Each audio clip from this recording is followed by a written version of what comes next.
Bonsoir. Ce soir, c'est Mamie qui raconte l'histoire des ours solaires. Malgré sa fourrure, Gladys, la petite ours polaire, avait toujours froid. Ses parents avaient beau la réchauffer dans leurs bras, elle grelottait tout le temps, à tel point que ses copains la surnommaient Mademoiselle Aglagla. « Ma chérie, lui dit sa maman, ça ne peut plus durer. Allons voir le docteur, il aura sûrement une solution. » Quand Gladys serra la patte du docteur, celui-ci poussa un petit cri. « Oh, mais tu as les pattes glacées !» dit-il en se frottant les mains. « C'est pour ça que nous sommes là, répondit sa maman. Le docteur enfila ses chaussettes, ses lunettes et se gratta la barbichette. Il prit sa loupe et son stéthoscope, il inspecta la fourrure de Gladys sous toutes ses coutures. Il demanda à la petite ours de s'asseoir, de s'allonger sur le dos, sur le ventre, de se relever, d'ouvrir la bouche, de faire « Ah !» Comme elle claquait des dents, le docteur faillit y laisser un doigt. Heureusement, il eut le réflexe de l'enlever, juste à temps. Le docteur soupira, réfléchit, ouvrit un gros livre, feuilleta quelques pages, marmonna des « Ah !»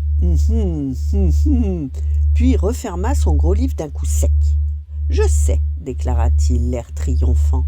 Gladys fait une allergie au climat. Elle ne supporte pas le froid. Elle doit partir dans un pays chaud. Voilà une ordonnance pour des grandes vacances. Évidemment, pas question qu'elle parte seule.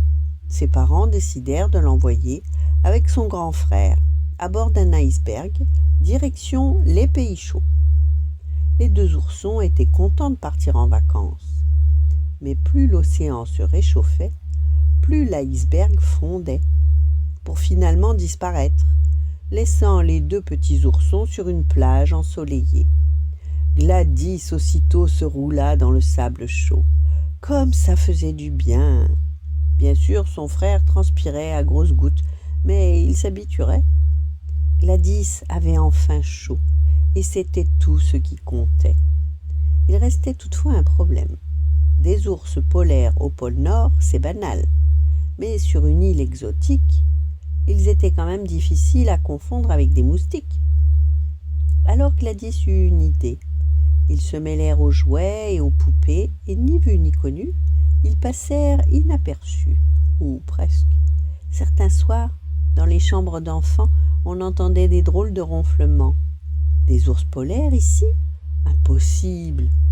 Et si c'était des ours solaires? Voilà. Bonne nuit, faites de beaux rêves et à demain.